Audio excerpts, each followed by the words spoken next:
What's up, folks? Welcome back to TacticalTortoise. My name is Trevi, and it's another installment of the best armies in Warhammer 40k. This is the weekly video series where we go through the last 2 weeks of undefeated lists from Warhammer 40,000 and talk about what is doing well in the competitive metagame. Now, I say 2 weeks because I missed last week because I was out at Adepticon demoing my new game, Breachstorm. I've talked about that elsewhere on the channel, so I'm not going to be harping on it in this video, but please go check out my video about that game. But that meant that I missed one of the largest weekends that we've had in 10th edition so far, and I would be remiss if I did not go through some of the insane lists that we saw do well that weekend. On top of that, we had a little bit of a slower weekend this past weekend, the weekend of March 30th and 31st, so I'm going to go ahead and take the opportunity to dive into the last 2 weeks of results. And with that being said, let's dive into the metagame breakdown.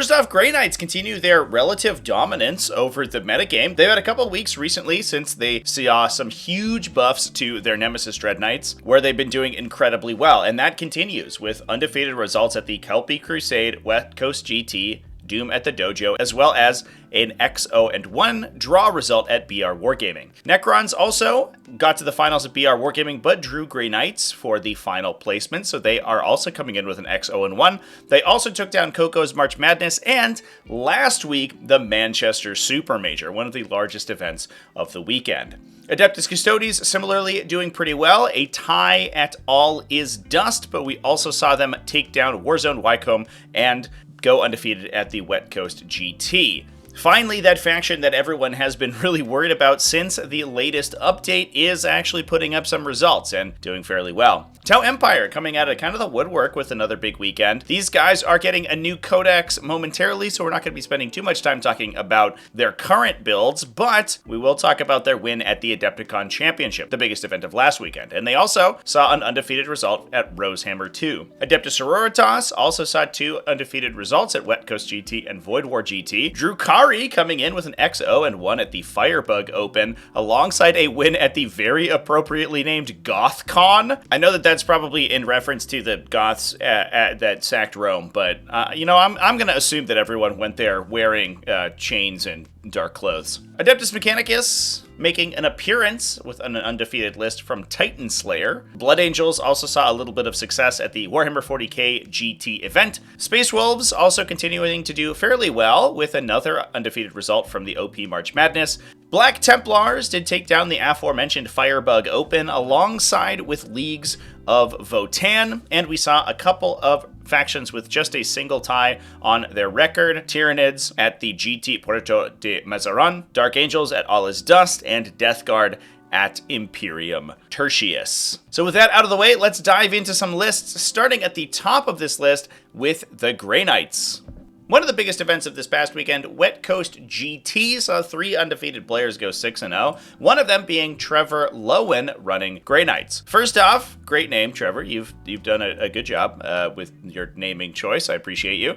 But also, Trevor was running Caldor Drago alongside a Brotherhood Tech Marine, supporting a Grandmaster Nemesis Dread Knight with the Sigil of Exigence.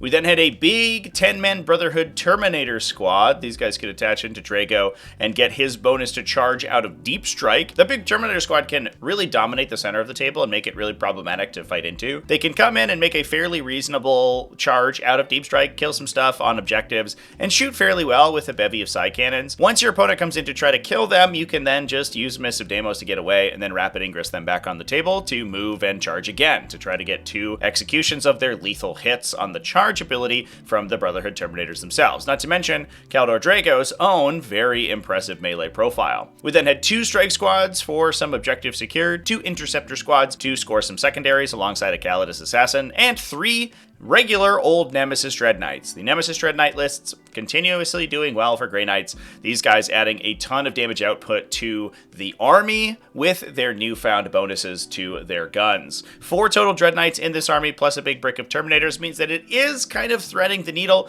between being entirely focused on the vehicles like some of the lists that we've seen in the last couple of weeks, as well as being more classically Grey Knights themed, taking Terminators and Strike Marines that are going to be fighting the opponent in hand-to-hand combat, and that makes it a pretty well-rounded list, which is probably why it did so well. Moving on to Necrons, the current metagame favorite. Josh Roberts took them to a 7-0 record at the Manchester Super Major. Josh was running a Canoptech Court this time, and we have been seeing the Canoptech Court kind of reclaim its space from Hypercrypt Legion as people have started to include counterplay to the Hypercrypt Legion's redeployment effects. Josh was running Illuminor Seraz, 3 Plasmancers, and 3 Technomancers, one with the Dimensional Sanctum, alongside 3 units of Immortals, 2 units of Canoptech Acanthrites, 3 Canoptech Doomstalkers, and 3 units of Canoptech Wraiths, alongside a Locust Destroyer for secondaries. This list is a similar variety to list that we've been talking about in the past. It does not bring units like Catan Shards to really supplement the survivability of the list, instead focusing on the Canoptech Doomstalkers and utility units like the Acanthrites. Those Doomstalkers add some long-range shooting, and with the rerolls they gain from the Canoptech Court Detachment ability are incredibly effective at doing so. And the Immortals, buffed up by Illuminor Seraz and protecting the Plasmancers, are good delivery systems for the Plasmancers' mortal wounds, and also they're just expanded critical hits for their own weapons. That makes these little units for 125 points extremely effective against a wide variety of targets, and definitely good at both holding down objectives and clearing enemies off of their own, while not really being too much of a commitment if you need to send them in to go deal with a particularly sticky target. Now, another undefeated result from the Wet Coast GT was Adeptus Custodes. Mike Garcia at that event took Adeptus Custodes to a 6-0 record. Mike was playing a Caladius Grav Tank focused build, not a unit that we've been seeing too much on the competitive table so far. We've seen a lot of people move towards infantry-focused custodian lists, but I think that we are starting to see a little bit of anti-melee counterplay make inroads into competitive lists. We've seen armies like Thousand Suns actually be able to do fairly well against very, very melee-centric builds coming out of factions like Adeptus Custodes, which can hamper their armies that are focusing very heavily on 5 or 6 units of ground-based custodian infantry. This list is still running a significant number of custodian infantry, but is backing that up with some solid shooting. The list is bringing a Blade Champion plus a Shield Captain and Trajan Valoris, a unit of 5 Custodian Guard. We don't have Kyria Draxus in this list, so we are going to be attaching the characters into the Custodian Guard squads themselves. We have 2 units of Custodian Wardens, alongside a unit of Alaris Custodians, 2 units of Sisters of Silence, 1 Vigilator unit, and 1 Witch Seekers unit. Kind of cool to see the Vigilators on the table. They do have a very effective melee profile, but obviously don't have the same speed or anti-infantry clearing that the Witch Seekers do. To top that all off, we then have 1 Calidus Assassin to score points, and those 2 aforementioned Caladius Grav Tanks, those guys rocking Arachnus Heavy Blaze Cannons. That gives the list a lot of anti-tank punch, and a lot of players have been subbing in anti-custodian heavy weapons into their teams as well, alongside those control effects. And having a couple of those super duper high value laser cannons on your side of the table can help you mitigate units like enemy Forge Fiends that are almost perfectly statted to knock over Custodian Guard. Now, speaking of armies that are really perfectly statted at knocking over Custodian Guard, let's talk about Brandon Vallee, who took Tau Empire to a 7-0-1 record at the Adepticon Championships. Now, this is a super major played last week, one of the largest events of the year, and obviously played through 8 rounds of 40k. Brandon was taking the pre-Codex Tau Empire in a Kauyon, rocking a Cold Star Commander, and with Exemplar of the Kauyon, an Enforcer Commander with Precision of the Patient Hunter, alongside Dark Strider to add a little bit of anti-deep strike effects, 2 Breacher teams inside Devilfish, 1 large Crisis Battlesuit to attach that Exemplar of the Kauyon Crisis Commander into, 3 Piranhas, 2 Riptide Battleshoots, 2 Skyray Gunships, 2 units of Tetras, and 1 Stealth Battlesuit. Now, obviously, with the changes to Crisis Battlesuits in the new Codex, I don't think that we're going to be seeing this style of list in the future, but I think the Skyray Gunships and the Devilfish are here to stay. So I don't have too much to say about that. I am excited to see what Tau end up coming up with their new Codex, especially once we know final points values for it.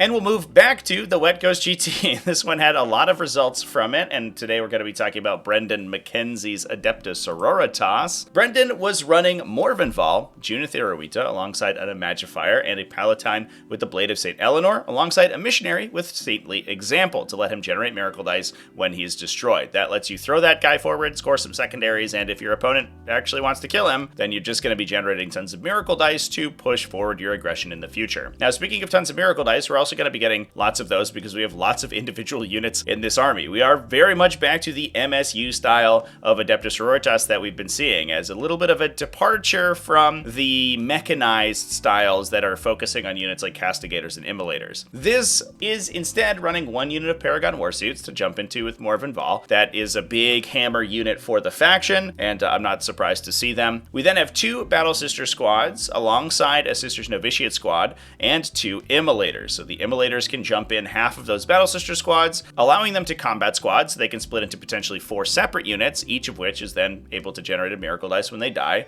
Those can then benefit from fire support from the Immolator itself, giving you wound rerolls on their Melty-Guns and Multi-Beltas. We had a single Sororitas Rhino alongside a 10 models Repentia squad, 2 units of 5 Zephyrum, and a ton of utility units. 2 Death Cult Assassins and 3 units of 2 Crusaders alongside a Seraphim squad as well. Backing that up to add a little bit of melee punch are 3 units of 10 Arco-Flagellants. Adeptus Sororitas tend to vacillate wildly between having the fewer model count but higher impact armored lists versus taking these extremely high unit count lists that just flood the board with individual units that are incredibly good at scoring, and obviously that's the direction that Brendan has chosen to go with this one. It's almost impossible not to max out secondaries with a style of army like this. You just have so many units either inside Rhinos jumping out and going to complete secondaries, or in Strategic Reserve or in Deep Strike alongside units like those Seraphim that can move after coming out of Deep Strike, making them very good at scoring maneuver style secondaries. There's a reason that lists like these are so effective for Adeptus Sororitas, and that would be why. Moving on to Drukhari, again we are going back to the aptly named GothCon, where Andreas Holm went undefeated with a Sky Splinter Assault detachment.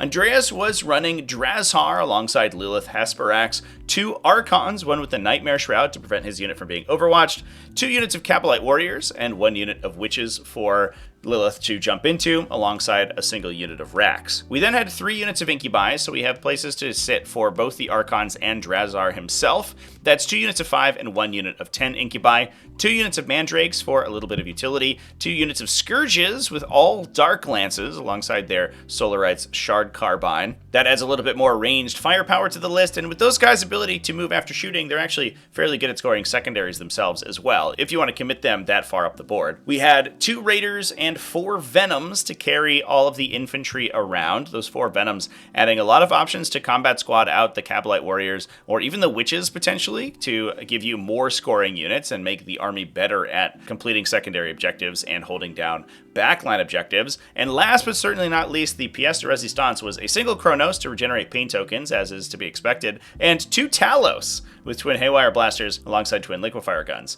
Interesting to see the Talos in this list. They don't really benefit too much from the detachment abilities, but they are just a pretty solid anti-tank fire platform with those twin Haywire blasters, and they're pretty good in melee too. They also give the list a little bit of kind of resilience. They don't have access to Insensible to Pain, unfortunately, in this detachment, but they do present a slightly harder target and a little bit more points efficient per wound than the dedicated transports that Sky Splinter Assault is typically bringing as its mainstay. Moving on, we can go to Adeptus Mechanicus. This is the faction that Aaron Kennedy took to an undefeated result at the Titan Slayer GT. Aaron was running a Rad Zone Core detachment. So this is the detachment that was originally out of the index but got a rewrite in the Codex when it was finally released. We had a single Skitarii Marshal, 2 Tech Priest Manipuli, one of them with Peerless Eradicator to give his unit sustained hits, the other one with Autoclavic Denunciation to give his own weapons anti-monster and anti-infantry. We then had 2 units of Skitarii Vanguard and 1 unit of Cataphron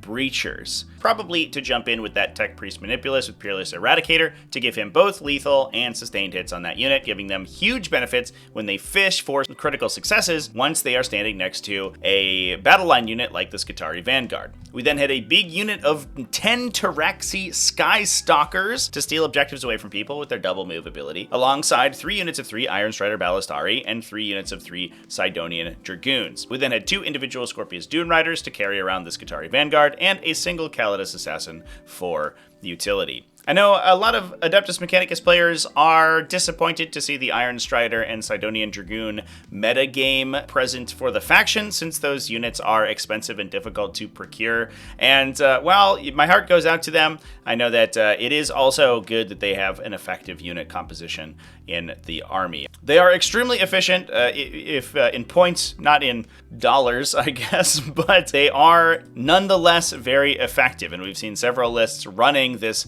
huge brick of cavalry to great success. Although I know we probably haven't been seeing them quite as much as we maybe should, given the fact that it is so difficult to actually procure those models. And with that, that moves us on to some of the Space Marine sub-factions. We can start with Blood Angels from the Warhammer 40k GT event, where Atal Walia went undefeated with a Sons of Sanguinius. Now, I talked about, I believe, a very similar, if not identical, variety of this list in my last video in this series, because this build is extremely strong, and it turns out has ended up as one of the most powerful Space Marine sub-factions to come out of the Data Slate update, which I think surprised a lot of people. Not a lot of people were rating Sons of Sanguinius. I know some very dedicated Blood Angels players were, and they were totally right. It turns out that extra +1 strength on the Sons of Sanguinius detachment was a big game changer for the faction. Atal was running 2 captains alongside a chaplain with Icon of the Angel and Lamardes, as well as the Sanguinor. Sanguinor is an incredibly strong data sheet. He's led to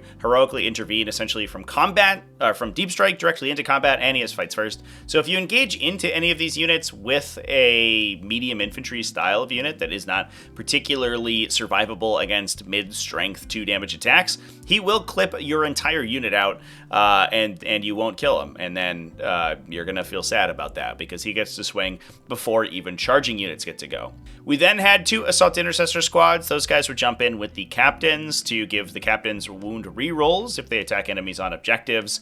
The captains can then use Finest Hour to supercharge their own attacks, going to Strength 10 with 8 devastating wound power fist attack. We had a single Rhino to carry 10-foot ground-pounding Death Company Marines, alongside 2 Ball Predators with Flamestorm cannons, and a big unit of 10 Jump Pack Death Company Marines, alongside another smaller unit of 5 Jump Pack Death Company Marines. Interestingly, those are all equipped with power weapons, not power fists, so they are going to be not quite as high damage as we would normally expect them to be, but they do have a solid attack volume, and you are usually using the stratagem out of the detachment for +1 to wound anyway, so you're wounding most of the game on 4s, essentially regardless. We then had Lamardes to jump into one of those units to give them protection, and the Chaplain to benefit the other one. Moving on, we then had a single Land Raider Redeemer, most likely carrying the 2 assault squads into battle and adding to the just huge bevy of Flamestorm cannons that are staring down your opponent between the 2 Ball Predators and the Land Raider Redeemer itself, plus an Infiltrator squad to protect against enemy deep strikes and a Scout squad for some utility. These armies, it turns out, have ended up being really good. It has a lot of mid-board presence with all the Ball Predators and the Land Raider Redeemer able to push up the table and clear out enemy units in the center of the table. That allows you to open up the way for Death Company Marines to run directly into the heart of your opponent's army and beat them to death with power fists and swords. Now moving on, speaking of beating people to death with power fists and swords, let's move on to the OP March Madness, where Forest Phantom went undefeated with Space Wolves, another Space Marine sub-faction. This one was a Stormlance task force running just a ton of Thunderwolves, and I believe that we talked about Forest's styles of Stormlance task force in the recent past. This list in particular was running a Librarian in Phobos armor. He's jumping into an Infiltrator squad to make them basically unkillable from your opponent. We then had Logan Grimnar on Storm Rider alongside 3 Wolfguard Battle Leaders on Thunderwolves and 2 Thunderwolf Lords, one of them with Fury of the Storm, and one of those Wolfguard Battle Leaders with Hunter's Instincts to allow him to jump in out of Strategic Reserve 1 round earlier. We then had those guys jumping into 3 units of 6 Thunderwolf Cavalry. So we are basically making the full brick of 24 cavalry mounted units. Those guys were followed up by no less than 30 Wolfen and a Calidus Assassin. And alongside 1 Scout squad, that was the entire list. So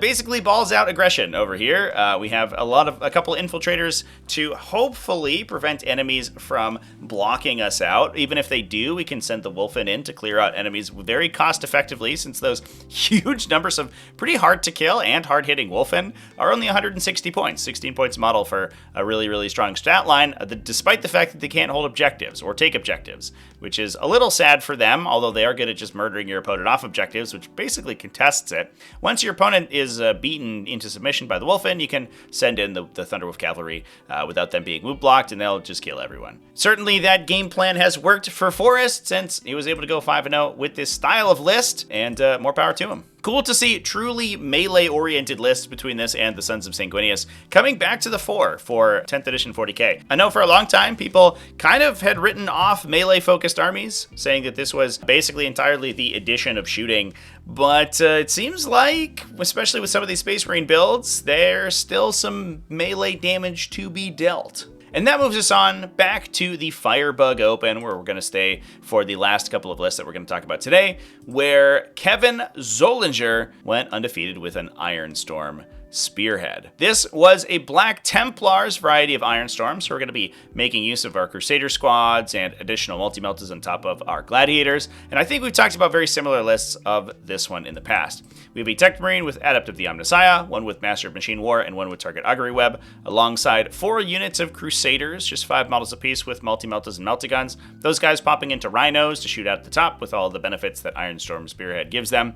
We then had 1 Ballistus Dreadnought, 3 Gladiator Reapers from Black Templars with their top-mounted multi-meltas, alongside a Black Templars Repulsor Executioner, a couple Predator Destructors, and a single Scout Squad for utility. And that's the list. It just adds a ton of armor to the table, all of it having a pretty well-rounded brick of damage, both from the machine guns mounted on the hulls, but also then the anti-tank weapons, whether those be multi-meltas or the laser destroyer on the Repulsor Executioner, giving the army a wide variety of damage output into a variety of enemies. We then had very, very efficient anti-tank shooting also from the Crusader squads, and once those guys are in the Rhino, they're also able to benefit from all of the synergies that Ironstorm Spearhead would normally give them. The All Is Just GT did see a little bit of an introduction from Dark Angels, although it was Ironstorm Dark Angels, so I don't know if it's quite as exciting as many people are hoping that it would be. This is a Ironstorm Spearhead, very much similar to the Black Templars one that we just talked about. It is running 3 Tech Marines with 1